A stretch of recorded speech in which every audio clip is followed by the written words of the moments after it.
Hello viewers, welcome to my YouTube channel Sri Aura. ఇప్పుడు మనం Marq semi automatic washing machine usage గురించి తెలుసుకుందాం. So ఇది వచ్చి మనకు 5 year warranty and 5 star rating. So it will consume less power.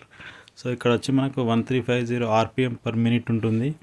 ఇది top load version. ఇక్కడ మనకు 2 tubs ఉన్నాయి, wash tub and spin tub, and 3 options ఉన్నాయి, wash timer, wash selector and spin timer. So ఈ 3 options use చేసి మనం wash చేసుకోవచ్చు.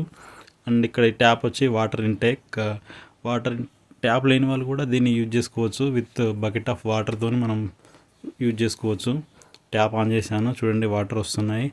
So ఇక్కడ హై, లో, మిడ్ 3 ఆప్షన్స్ ఉంటాయి. ఆల్మోస్ట్ నేను ఎప్పుడు కానీ మిడ్ వాటర్ తీసుకుంటాను, అంటే సగం కన్నా ఎక్కువ వాటర్ తీసుకుంటాను టబ్లో.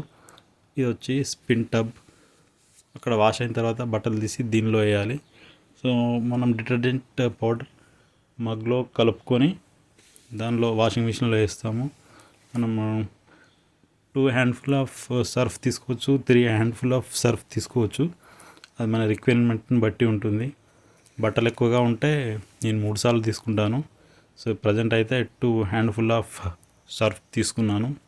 దాన్ని బాగా మనం మిక్స్ చేయాలి. స్మూత్గా వాటర్తో కలిసిపోయిన తర్వాత దాన్ని తీసుకొచ్చి మనం వాషింగ్ మిషన్లో పోస్తాము. చూడండి, ఇప్పుడు వాషింగ్ మిషన్లో వాటర్ మోర్ దాన్ హాఫ్ వచ్చినాయి. టబ్లో వాషింగ్ మిషన్లో సర్ఫ్ వేసి జస్ట్ అలా జెంటిల్గా మిక్స్ చేయాలి. ఇప్పుడు మనం క్లాత్స్ వేసాము. సో 10 pairs ఆఫ్ క్లాత్స్ వేసుకోవచ్చు, అప్ టు 7 kgs. అంటే వేసిన తర్వాత ఒక 10 నిమిషాలు అట్లా సోక్ చేయాలి. సోక్ చేసిన తర్వాత మనం వాష్ టైమర్ దగ్గరికి వెళ్ళి ఆన్ చేద్దాం.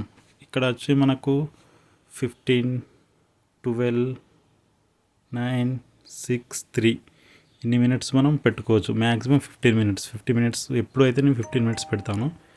సో వన్స్ వాషింగ్ అయిపోయిన తర్వాత మనం డ్రైన్ చేయాలి. ఇక్కడ వాష్ సెలెక్టర్కి వచ్చి డ్రైన్ చేయాలి. వాటర్ అంతా వెళ్ళిపోతుంది. ఒక 1 to 2 minutes పడుతుంది వాటర్ అంతా వెళ్ళిపోవడానికి. వాటర్ అంతా వెళ్ళిపోయిన తర్వాత మళ్ళీ దీన్ని డ్రైన్ టు నార్మల్ పెట్టాలి. వాష్ సెలెక్టర్లో మళ్ళీ ట్యాప్ ఆన్ చేయాలి.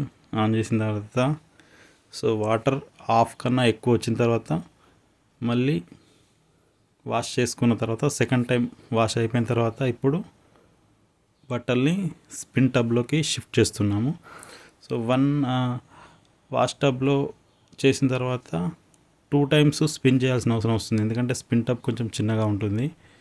సో స్పిన్ టబ్లో వేసిన తర్వాత మళ్ళీ క్యాప్ క్లోజ్ చేసి మనం స్పిన్ ఆన్ చేయాల్సి వస్తుంది. సో ఇక్కడ మనం స్పిన్ టైమర్ వచ్చి అప్ టు 5 minutes ఉంటుంది. సో 2 minutes స్పిన్ పెట్టుకుంటే సరిపోతుంది. సో వన్స్ స్పిన్ అయిపోయిన తర్వాత మనం బట్టల్ని తీసి డైరెక్ట్ ఆరేసుకోవడమే.